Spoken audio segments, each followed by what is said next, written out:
Secara alun, beredar video viral di TikTok seorang perempuan di kota Yogyakarta yang memiliki kuku panjang sekitar 15 cm. Video tersebut diunggah oleh Dewi Setiawati di akun TikToknya @dewiyahya_79. Dalam video, Dewi terlihat sedang makan di sebuah restoran Padang beberapa waktu lalu. Uniknya, ia menggunakan kuku panjangnya untuk mengambil nasi dan dimasukkan ke mulutnya. Meski memiliki kuku panjang, namun ia sudah terbiasa melakukan aktivitasnya seperti makan, minum, hingga memasak. Menurut Dewi, ia mulai memanjangkan kukunya sejak usianya 12 tahun. Saat dikonfirmasi Tribunnews.com, Dewi Setiawati mengaku sebagai warga Kecamatan Umbul Harjo, Kota Yogyakarta, Provinsi Daerah Istimewa Yogyakarta.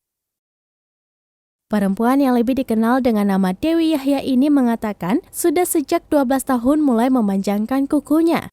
Terakhir, Dewi menyebut memiliki kuku sepanjang 15 cm.